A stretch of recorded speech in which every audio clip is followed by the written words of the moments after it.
नमस्कार, टीडीएम सफलता चैनल में एक बार फिर आप सभी का स्वागत है।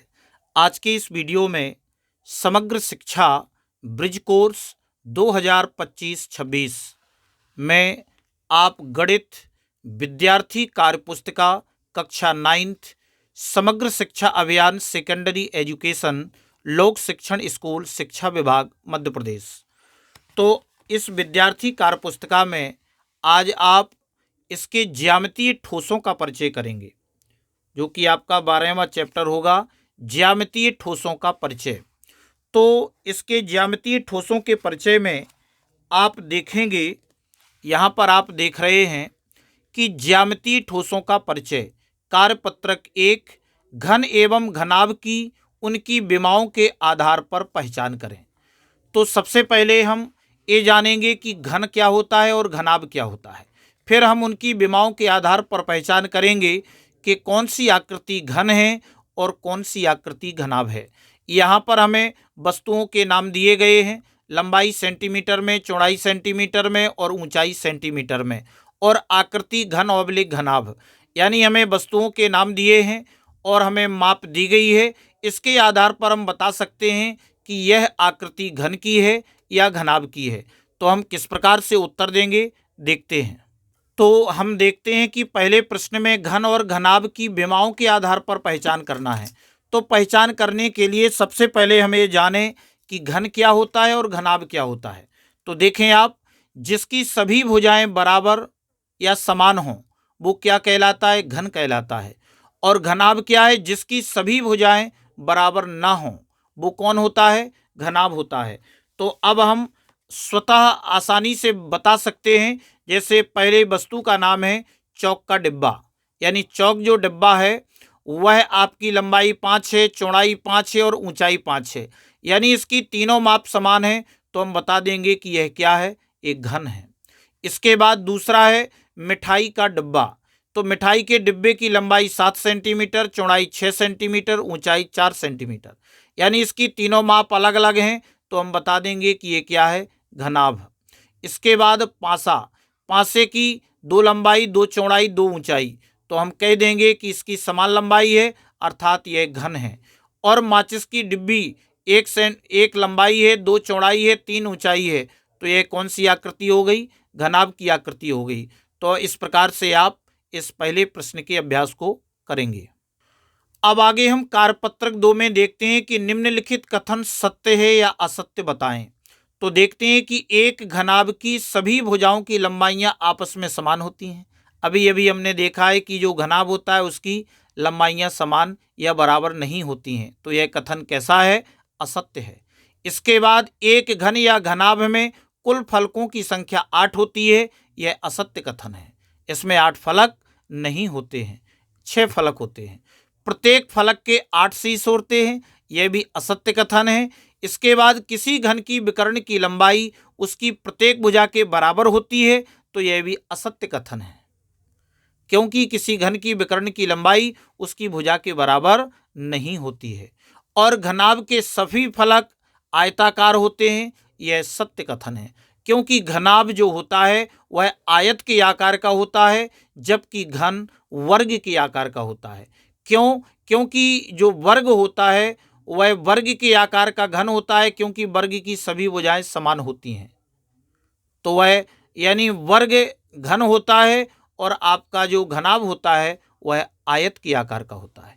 अब आगे हम कार्यपत्रक 3 में देखेंगे कि निम्नलिखित वस्तुओं का आकार क्या है। वस्तुओं का आकार जैसे देखते हैं, आपका ज्यामिति जो बॉक्स होता है यह घनाभाकार होता है, क्योंकि ज्यामिति बॉक्स आयत के आकार का होता है और जो आयत के आकार का होता है वह घनाभ के आकार का होता है। इसके बाद एक माचिस की डिब्बी, यह भी घनाभाकार होती है। और सड़क बनाने वाला रोलर, यह बेलनाकार होता है, बेलन की तरह होता है। और एक लड्डू, यह गोलाकार होता है। और एक आइसक्रीम का कोन, एक शंकु के आकार का होता है। इस प्रकार से 73वें पृष्ठ के विद्यार्थी अभ्यास कार्य को अच्छे से कर पाएंगे। अब आगे हम कार्यपत्रक 4 में देखते हैं, निम्न का सुमेलन कीजिए। हमें यहाँ पर सुमेलन करना है।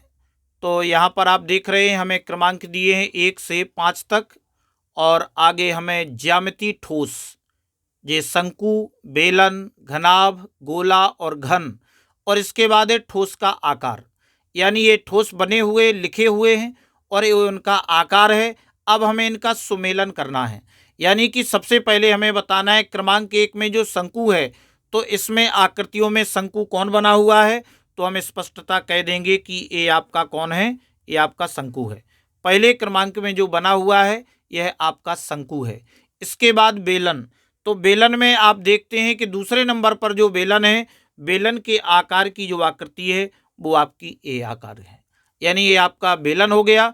इसके बाद है घनाभ, तो घनाभ हम किसे कहेंगे, घनाभ जो होता है वह आयत के आकार का होता है, तो यहाँ पर हम देख रहे हैं कि ये आपका कौन है, ये घनाभ है। इसके बाद गोला, तो गोला तो स्पष्ट ही है कि गोला आपका ये चौथी आकृति ए होगी। और इसके बाद एक घन, घन जो होता है वह वर्ग के आकार का होता है, तो हम इसको सुमेलित करेंगे घन के साथ। इस प्रकार से विद्यार्थी इस पृष्ठ के 74वें पृष्ठ के अभ्यास कार्य को करेंगे। अब अंत में हम अधिगम परीक्षण करते हैं ज्यामितीय ठोसों का परिचय। तो नंबर 1 में घन एक ऐसी ठोस आकृति है जिसमें सभी किनारे बराबर लंबाई के होते हैं। तो देखो घन जो होता है वह वर्ग के आकार का होता है, तो इसके फलक होते हैं, तो इसमें कितने फलक होते हैं, इसमें 6 फलक होते हैं। इसके किनारे कितने होते हैं, तो इसमें 12 किनारे होते हैं। और इसके शीर्ष कितने होते हैं, इसमें 8 शीर्ष होते हैं, ध्यान देंगे। और इसके सभी फलक कैसे होते हैं, इसके सभी फलक बराबर होते हैं, तो आप इसमें लिखेंगे कि इसके सभी फलक कैसे होते हैं, बराबर होते हैं। अब आगे आप समझेंगे कि अपने दैनिक जीवन में उपयोग होने वाली चीज़ों के 2-2 उदाहरण दें। शंकु, इसके उदाहरण देना है, गोला, घन और बेलन, इस प्रकार से आप इनके उदाहरण देंगे। तो आप शंकु का उदाहरण देंगे आइसक्रीम का कोन, ये शंकु का उदाहरण है, और मेहंदी का कोन। और इस प्रकार से आप गोला में उदाहरण देंगे गेंद और लड्डू। इसके बाद जो घन में उदाहरण होगा वह पासा का और चौक का डिब्बा। इसके बाद बेलन का जो उदाहरण होगा वह रोलर और पाइप। इस प्रकार से आप इस दूसरे प्रश्न के अभ्यास को इस प्रकार से लिखेंगे। अब नीचे तीसरे प्रश्न में कहा गया है कि नीचे दिए गए ठोस ज्यामितीय आकृतियों का चित्रण करें। घन, तो आप देखेंगे पहली आकृति में घन और बेलन दूसरी आकृति में बनाना है। तो पहली आकृति में आप देखेंगे घन हम इस प्रकार से बनाते हैं। ये जो घन बना हुआ है ये वर्ग के आकार का होता है। हम 2 वर्ग लेकर के इसको हम घन का निर्माण करते हैं, और यह आपका बेलन बना हुआ है। इस प्रकार से 75वें पृष्ठ के विद्यार्थी अभ्यास कार्य को करेंगे। इस प्रकार से इस वीडियो में बस इतना ही। नेक्स्ट वीडियो में हम अगले चैप्टर के अभ्यास कार्य को करेंगे। अगर आपको वीडियो अच्छा लगा हो तो वीडियो के लिए कमेंट और शेयर अवश्य करें। धन्यवाद।